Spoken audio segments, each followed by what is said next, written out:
Hi, I'm Bob Dover. Welcome to Module 3 for the Stream Restoration in Suburbia YouTube program here.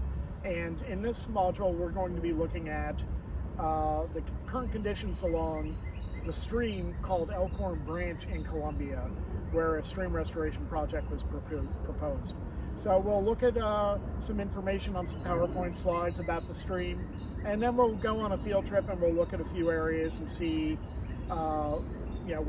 what issues there may be in Elkhorn Branch and how they've been dealt with in the past. And I'll see you after the field trips. Thanks. Hi, and welcome to Module 3 of my presentation on stream restoration in suburbia with some case studies from Columbia, Maryland. Just a reminder of some key points from Module 2 when we went and looked at the actual data from the Longfellow project. The actual results there show that after 5 years, there's been little or no progress towards restoration of the forest that was removed there. There's also substantial erosion requiring repair of the stream banks and hydrology control structures, which is the main reason for doing the project. And there are also, we also found holes in the regulatory framework that the regulators weren't looking at. And we also found that there's no actual monitoring of water quality or ecological function. So anybody who's claiming that those things are improved simply doesn't have any data to make that claim.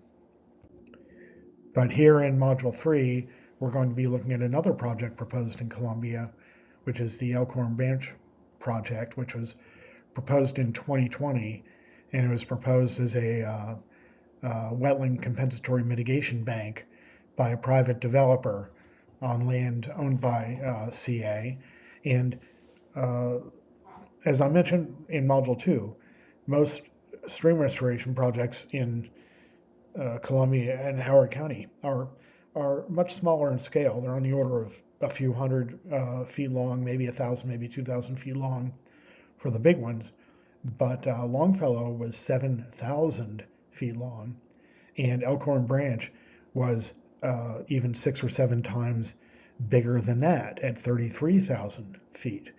And one of the serious concerning things here is if you're doing these types of projects, which are enormously destructive, this is miles and miles of stream in a residential neighborhood with homes on both sides of it, and they're cutting down all the trees. And you would think that a normal organization would, if they implemented a very, very large one of these projects, they would wait to get some data and some observations to see how that worked out before they turn around and do another one that's 7 times the size. And the Columbia Association didn't do that.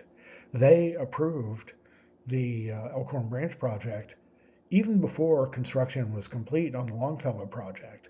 And this may be one of the most concerning things about this project is they didn't even try to see the effects of the Longfellow project on the residents there to see if it was achieving objectives. They simply plowed on and blew up a project many times the size. Now, the project, it turned out, was never constructed for a variety of reasons. The developer withdrew their permit application in 2023. The purpose of this module is to show the actual site conditions in Elkhorn Branch, the water quality, ecology, and the specific sources of elevated runoff in the branch, and also to discuss some of the adverse impacts that these stream restoration projects have on ecology and habitats and the residential neighborhoods. Information sources. I live directly adjacent to Elkhorn Branch. I walk along it almost every day. The Columbia Association has a variety of regional water quality assessments and watershed management plans and other watershed studies that I've been able to obtain. There was a permit application for the stream restoration that had a large number of supporting documents, and there were comments made on those documents by various state and federal agencies. And then Howard County Department of Public Works also has their own regional assessments of what's going on in Columbia. The scale of the Elkhorn project is worth looking at. Like I said, the 33,000 feet is enormous compared to most stream restoration projects in this area. Well, there was the easement granted by CA was 130 acres, and the permit application showed that about 60 of those acres were within limits of disturbance and would be part of the project, which immediately raised the question to me, why did CA grant an extra 70 acres? What is to be done with that 70 acres that is not part of the project? And that question was never answered. But that is 60 acres of tree removal in a residential area. Now, I've been criticized. The stream restoration company and the project supporters have claimed that that number is vastly inflated, and the project would not clear anything near 60 acres. And my response has always been that that was the permit application, that they were asking MDE to issue the permit. And if they wished to do a detailed design and show that only 5 acres was going to be cut down, then they could state that and resubmit their application, and then I will comment on that application. But as long as they're asking for a permit that allows them to disturb and cut down trees over a 60-acre area, then my comments are going to be based on a project that's a 60-acre area. So out of that 60 acres, 21 of those acres are already a wetlands. The entire purpose of this project is to create new wetlands. Well, 1/3 of that project area is already wetlands. And then the developer claimed that they would enhance those 21 acres and asked MDE to give them 5 acres of wetland mitigation credits for that enhancement. And MDE responded in comments and said, we don't usually do this. They said, you've provided no evidence that those 20 acres need enhancement or can be enhanced, or what you're going to do to enhance them. So MDE threw cold water on that idea. They didn't reject it out of hand, but they asked the developer to provide far more information on how this enhancement was going to be done to earn that 5 acres. And then the developer also claimed that the project would ultimately create an additional 5 acres of new wetlands. And so the entire purpose of the project was to claim 10 acres of credits, of which MDE was really only on board for 5. And so to me, that seems pretty excessive, granting a 130-acre easement and 60 acres of destruction to only generate 5 acres of new wetlands. So let's look at the existing water quality and ecological function in Elkhorn Branch.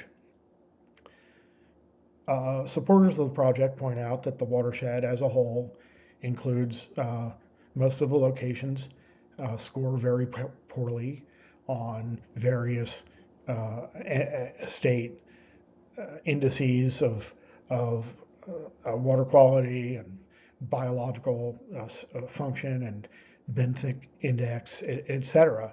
And with the claim that that means that it needs to be restored. And that claim that the watershed scores low on those various systems is absolutely correct. It's also absolutely correct that almost all streams in Columbia, in fact, almost all streams in suburban areas, actually score low on those indices. That's what suburban development does to streams.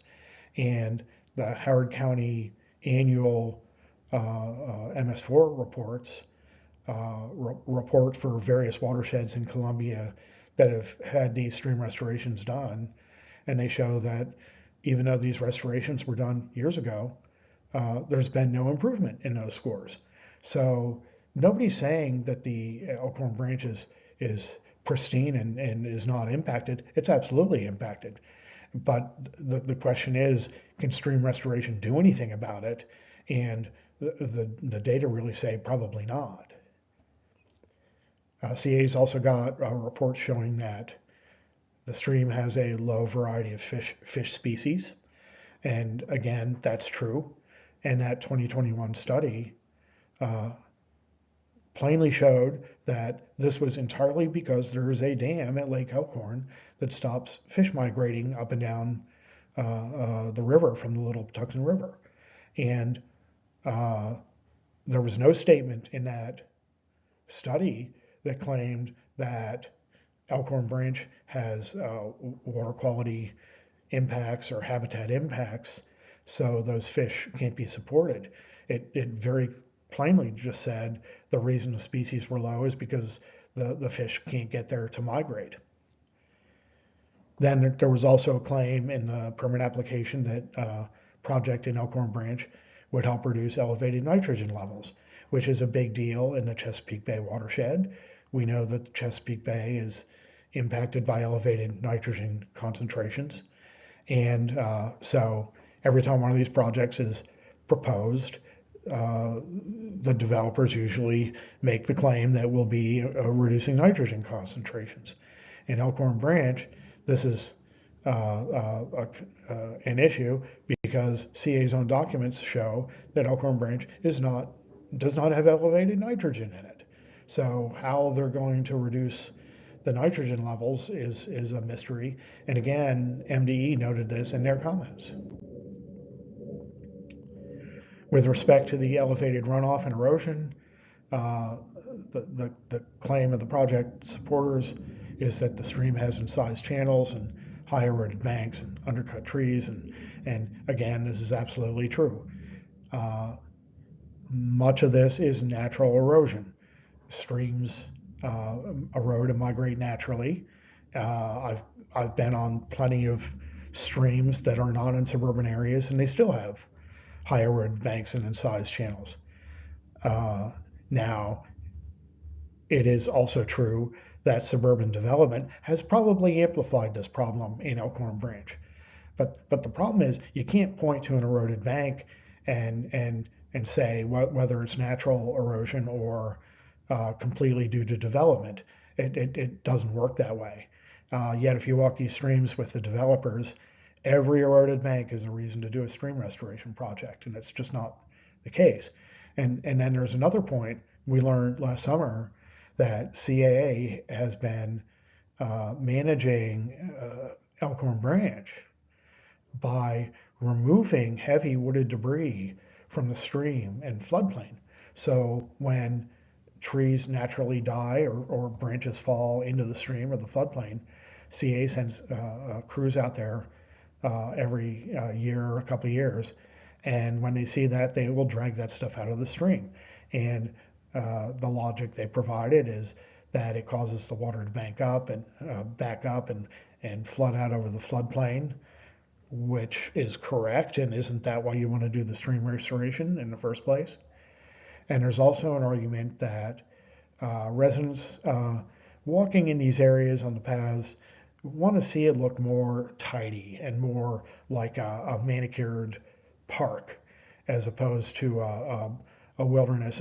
And that's probably true. I'm sure there are people who complain because it does look untidy, but you have to make a choice. Are you managing these watersheds as ecological areas, or are you managing them as parks? You can do one or the other, but you really can't do both. And when you remove those materials out of the stream, you're allowing that stream to accelerate its erosion because those items cause water to back up. It creates pools, which is habitat, which slows the water and it slows erosion. And when you remove those obstructions, the water will move as fast as it can and it will erode more quickly.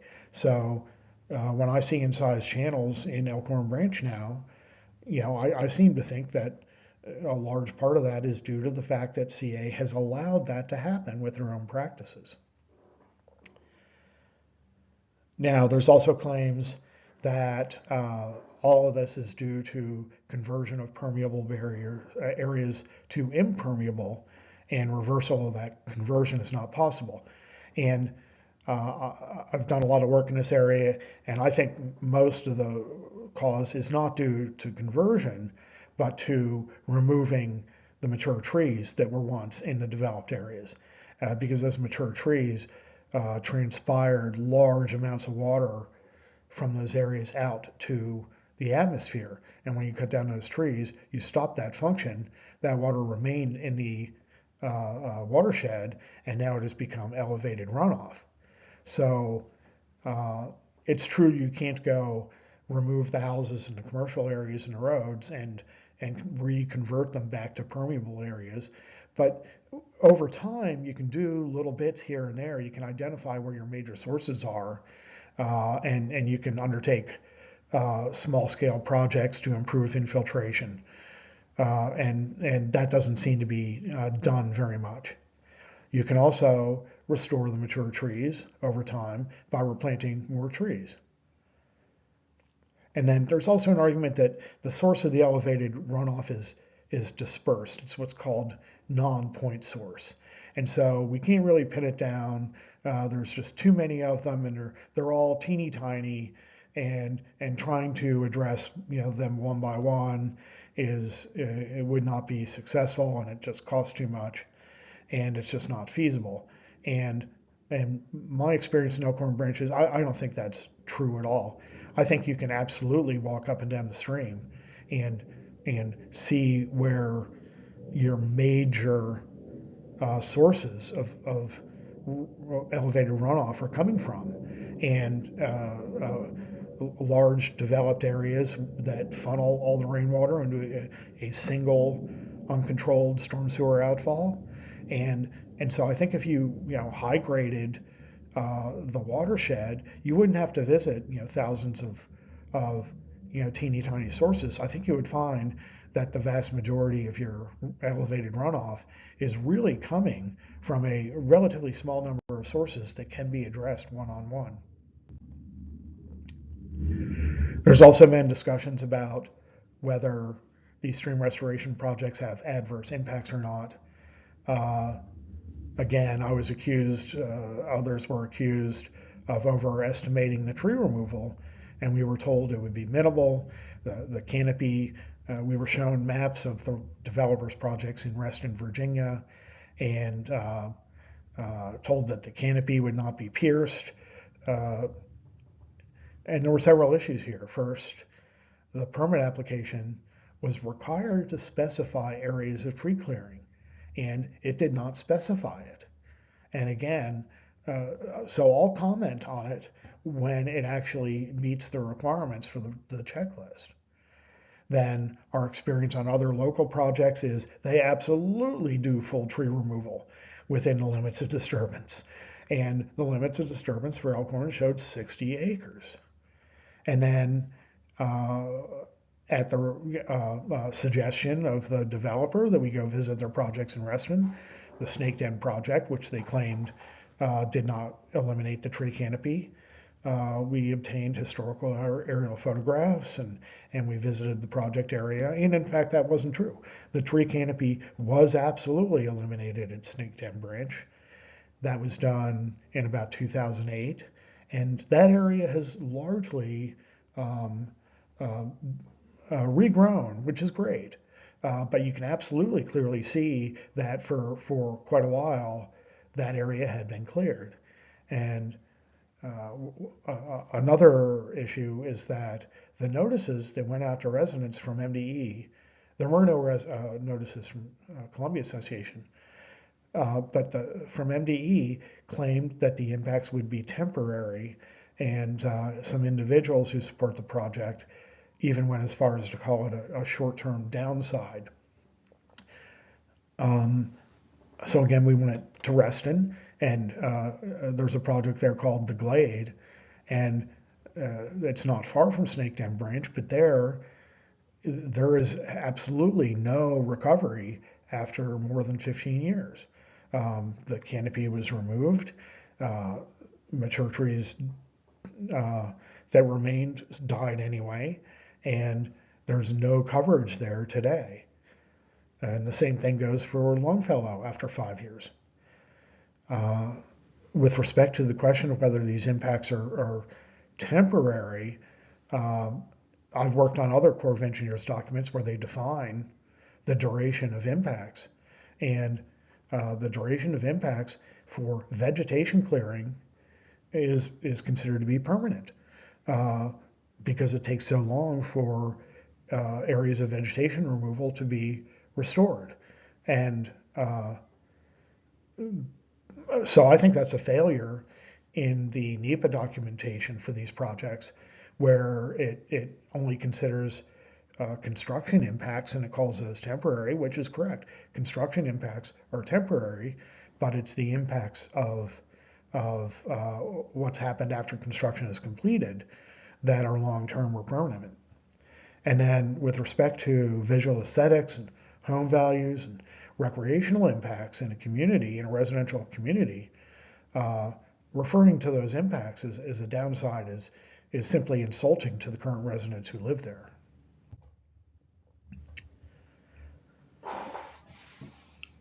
So thanks for listening. We're going to go take a field trip along Elkhorn Branch and see some of these areas out in the field and some of the best management practices that are used, places they could have been used and haven't been used, and where some of these high target runoff source areas are along the branch. And then in Module 4, we'll actually go down to Lake Elkhorn and look at the configuration there and see if a stream restoration project would actually have any effect in Lake Elkhorn or downstream waters. Thanks for listening, and we'll see you out in the field. Thanks for joining the field trip portion of this module. This is field trip stop number 1, which is Mount Hebron High School, which is about 10 miles north of Columbia. It's not in the Elkhorn Branch watershed, but I wanted to show it as a good example of how stormwater management can be done in the upstream areas without needing to do downstream stream restoration type work.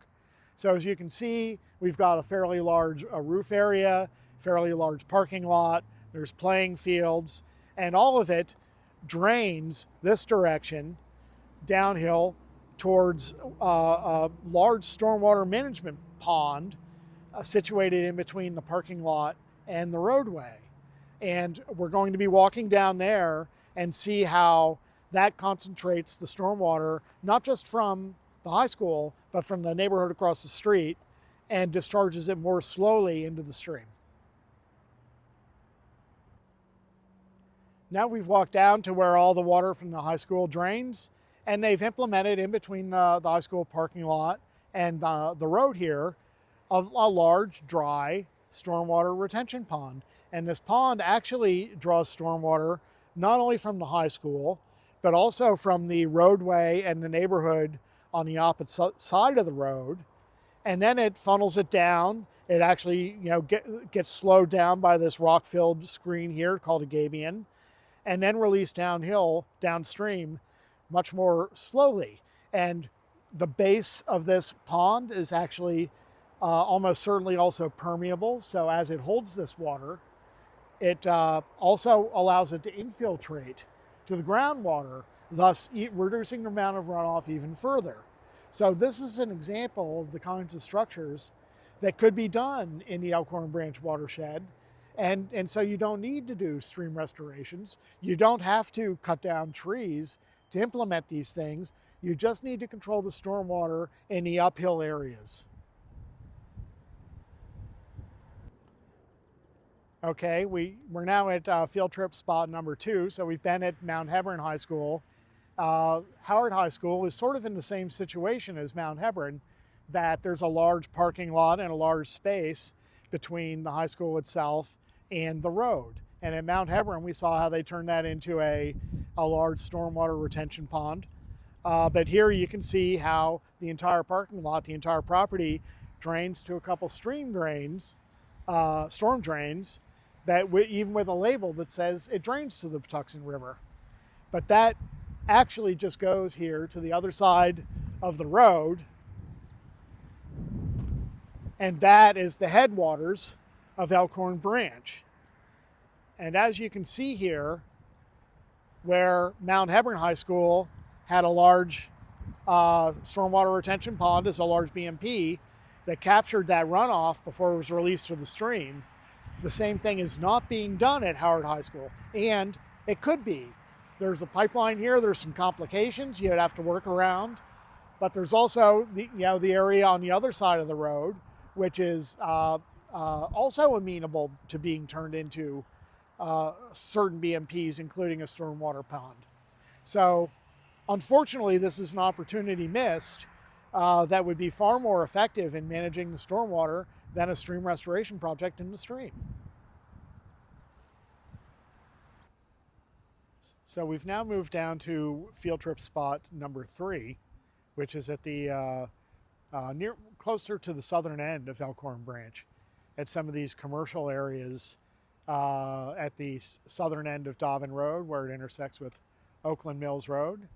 And so what you can see is we have these large parking lots and expansive roofs, and this entire area, from the trucks you can see in the far distance coming down the parking lots, is all capturing runoff, and it's all leading eventually to this storm drain here and to one on the other side that we'll go take a look at.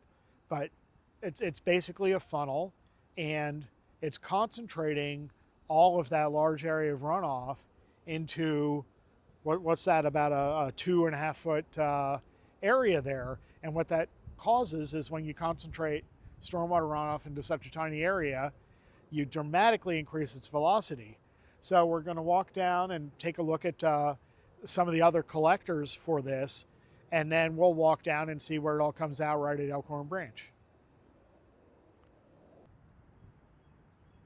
So we've come down a little from the higher parking lot where we were just at to the next lower level, and you can see, again, coming from upstream, that road drains into this little swale here, and ultimately it all ends up down here mixing with that other drain in this tiny drain here.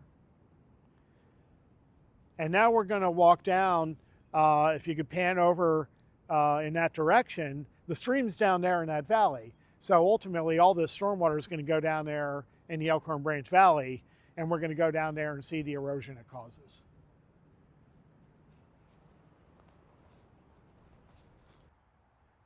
Now we've walked downhill a little bit from those parking lots, and as you can see, uphill, and that entire drainage system is plumbed underground, and it all exits from this one little outfall right here. And you can see where they've tried to protect this area from erosion by putting in the rocks here, and it's just a short stretch. And then it goes under the recreational biking trail here, and then off to the stream. So we're about to walk down and see what this concentrated flow is doing in the stream. We've now walked across that bike path to the other side, closer to the stream. You can see where that culvert underneath the path has severely eroded underneath this tree, and they've put rocks there again to try to stop the erosion. But now we're down on the level of the stream. You can see the stream banks are highly eroded all the way down to the stream, and we'll go down and we'll see that it's eroded on the other side of the stream. But the key here is you can't deal with this erosion by just manipulating the stream after all this water is concentrated. You need to deal with it up in the parking lot before it's had a chance to concentrate. And then you have a fighting chance of reducing the amount of runoff you have that's causing these problems. This is the other side of that parking lot And again, you can see the entire parking lot drains and concentrates all of its runoff, and it's also all of the runoff from the roof of the building behind us and another parking lot down to this little drain over here. Again, it's all concentrated into a drain that's only a couple feet wide, and that results in dramatically speeding up the velocity of the stormwater when it comes out of that drain, which we'll see in a moment. Now down here, before we walk down into the floodplain, you can see, if you pan off to the left, there's a stream channel that actually comes off of Oakland Mills Road. And it's not a concentrated stream, it comes just from dispersed runoff coming from that side of the drainage. And as you can see, it's not really that incised. But what we're going to see when we go downhill is, as soon as this outfall enters the channel, then all of a sudden the major erosion starts. And that shows very clearly that the major erosion is associated with the concentration of the storm drain on the parking lot. Now we've come down into that dispersed channel that isn't as nearly as deeply eroded. And we're going to walk down to where the outfall comes into the channel, and we can see that that's where the deep erosion starts.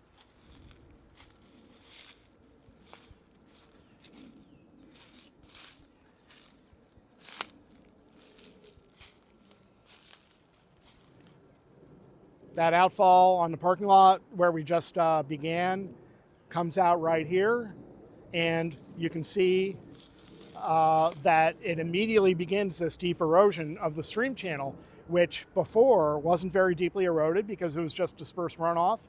But here, all of a sudden, it's 10 feet, 15 feet deep because of it's concentrated water out of the outfall.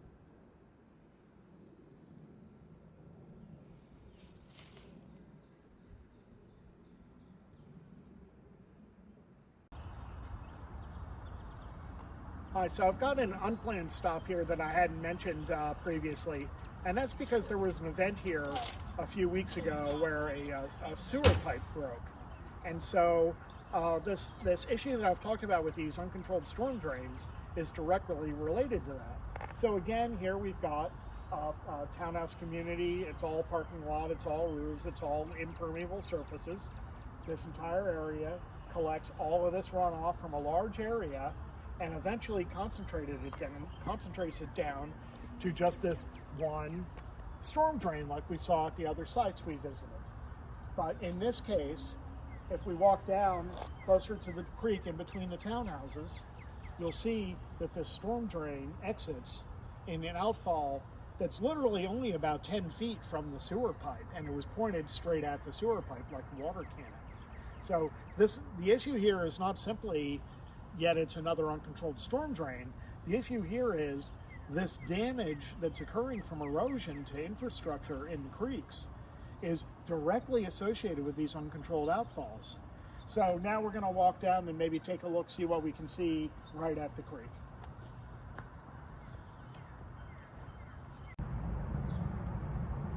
So we're only at the bottom of the hill on the other side of those townhouses from that outfall, and you can see here with all the equipment that this is where the sewer pipe overflowed. Well, it didn't overflow, the sewer pipe broke because that outfall from that sewer, uncontrolled sewer outfall, eroded right under the pipe, so it was left hanging and eventually it broke. And so they've come in, they're doing a stream restoration here to fix it, and if you look off to your right, you can see they've already taken down a whole bunch of trees. There's a lot of heavy equipment in there. It's quite a major operation, and this is all a result not of the fact that the stream needed a stream restoration. It's a result of the fact that these uncontrolled storm sewer outfalls are pointed directly at the sewer pipes and eroding underneath them.